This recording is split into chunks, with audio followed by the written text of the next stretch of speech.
नमस्कार साथियों, BLR GK NGS classes में मैं आपका बहुत बहुत स्वागत करता हूं। इस वीडियो के माध्यम से जीके के 50 प्रश्न लिए गए हैं, तो बगैर लेट किए हुए प्रश्नों को शुरू करते हैं। आज का पहला प्रश्न है, टीपू सुल्तान की मृत्यु 1799 ईस्वी में कहाँ हुई थी? तो श्रीरंगपट्टनम में टीपू सुल्तान की हत्या हुई थी। दक्षिण अफ्रीका में स्थित किम्बरले किसके लिए प्रसिद्ध है? तो हीरा के लिए प्रसिद्ध है। दक्षिण अफ्रीका में जो किम्बरले हीरा के लिए प्रसिद्ध है, हीरा का माइंस है वहाँ।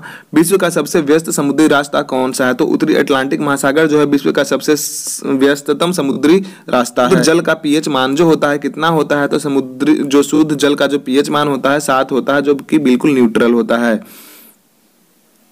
उच्चतम न्यायालय के मुख्य न्यायाधीश की नियुक्ति कौन करता है? तो राष्ट्रपति जी करते हैं। उच्चतम न्यायालय के जो मुख्य न्यायाधीश होते हैं उनकी नियुक्ति राष्ट्रपति जी करते हैं। किस मुस्लिम शासक के सिक्कों पर देवी लक्ष्मी की आकृति बनी हुई थी? तो मोहम्मद गोरी के सिक्कों पर जो उस समय के काल का जो सिक्का था उस पर जो चित्र बना हुआ था, लक्ष्मी जी का चित्र बना हुआ था। नंद वंश का अंतिम शासक कौन था? तो घणानंद था नंद वंश का अंतिम शासक। उसके बाद मौर्य वंश का शासन आ गया था। डायनेमो परिवर्तित करता है, तो डायनेमो किस चीज में परिवर्तित करता है? यांत्रिक ऊर्जा को विद्युत ऊर्जा परिवर्तित कर देता है। भू अस्थिर उपग्रह का आवर्त काल कितना होता है? तो 24 घंटे का होता है। राष्ट्रीय गान जन गण मन सर्वप्रथम कब और कहाँ गाया गया था? तो 27 दिसंबर 1911 ईस्वी को कलकत्ता में गाया गया था। हाइड्रोजन की खोज किसके द्वारा की गई थी? तो कैवेंडिश के द्वारा हाइड्रोजन की खोज किया गया था। वेल्थ ऑफ नेशंस पुस्तक के लेखक कौन थे? तो वेल्थ ऑफ नेशन पुस्तक के लेखक एडम स्मिथ। किस वैज्ञानिक ने खोज की कि पृथ्वी सूर्य के चारों ओर घूमती है? तो कोपरनिकस ने ऐसा खोज किया था। ऑपरेशन फ्लड कार्यक्रम किस पर केंद्रित था? तो दुग्ध उत्पादन से संबंधित था ऑपरेशन फ्लड। भारतीय संविधान के किस अनुच्छेद में नए राज्यों के प्रवेश या स्थापना का प्रावधान किया गया है? तो अनुच्छेद 2 में ऐसा किया गया है। हाइड्रोमीटर से क्या मापा जाता है? तो हाइड्रोमीटर से द्रव का अपेक्षित घनत्व को माप सकते हैं। स्वतंत्र भारत के प्रथम रक्षा मंत्री कौन थे? बलदेव सिंह जी स्वतंत्र भारत के प्रथम रक्षा मंत्री थे। संविधान सभा में जन गण मन को भारत के राष्ट्रगान के रूप में कब अपनाया गया? तो 24 जनवरी 1950 को। भारतीय दलहन अनुसंधान संस्थान कहाँ स्थित है? तो कानपुर में भारतीय दलहन अनुसंधान केंद्र स्थापित है।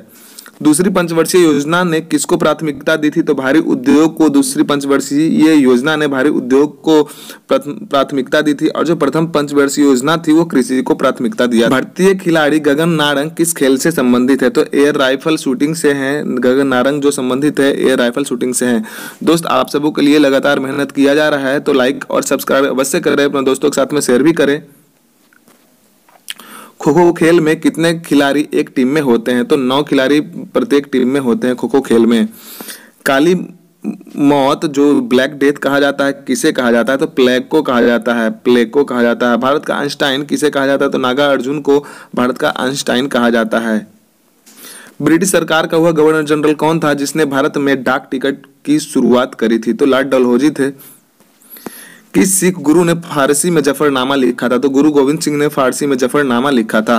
प्लासी का युद्ध 1757 में किनके बीच लड़ा गया था? तो बताएं आप लोग किनके बीच में लड़ा गया था? अंग्रेजों के सेनापति रॉबर्ट क्लाइव एवं बंगाल के नवाब सिराजुद्दौला के साथ में लड़ा। राज्यसभा के सभापति कौन होते हैं? तो उपराष्ट्रपति जी होते हैं राज्यसभा के सभापति।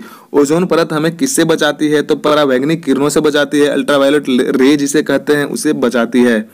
मानव शरीर में सबसे अधिक मात्रा में कौन सा तत्व पाया जाता है? तो ऑक्सीजन सर्वाधिक मात्रा में पाया जाता है।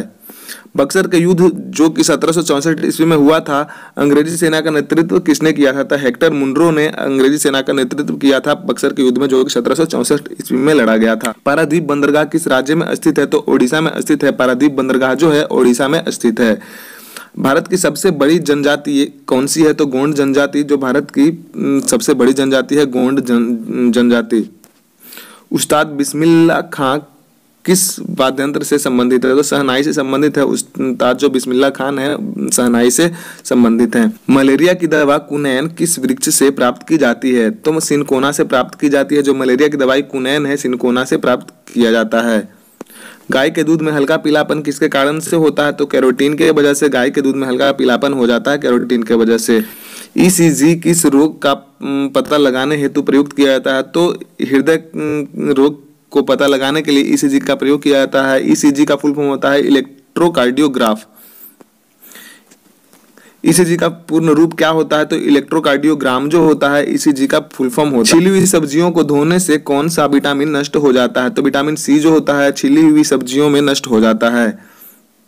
गाय के दूध का जो रंग सफ़ेद किसकी उपस्थिति के कारण होता है? तो केसिन के वजह से गाय का जो दूध का रंग होता है सफ़ेद होता है, और कैरोटीन की वजह से थोड़ा सा पीलापन भी आ जाता है। संयुक्त राज्य अमेरिका का राष्ट्रीय खेल कौन सा है? तो बेसबॉल जो है संयुक्त राष्ट्र अमेरिका का राष्ट्रीय खेल है बेसबॉल। डॉक्टर भीमराव अंबेडकर ने संविधान का हृदय एवं आत्मा किसे कहा था? तो संवैधानिक उपचारों को कहा था। सबसे प्राचीन वेद कौन सा है? तो ऋग्वेद जो है सबसे प्राचीन वेद है ऋग्वेद। विश्व का सबसे बड़ा डेल्टा कौन सा है? तो विश्व का जो सबसे बड़ा डेल्टा है गंगा ब्रह्मपुत्र डेल्टा है, जिसे हम सुंदरबन डेल्टा। वायु में ध्वनि की चाल कितनी होती है? तो वायु में जो ध्वनि की नॉर्मल जो चाल जो होती है, सामान्यतः जो चाल जो होती है 332 मीटर पर सेकेंड होती है। तो दोस्त आज के लिए सिर्फ इतना ही क्वेश्चन था, फिर मिलेंगे अगले वीडियो में। धन्यवाद, जय हिंद।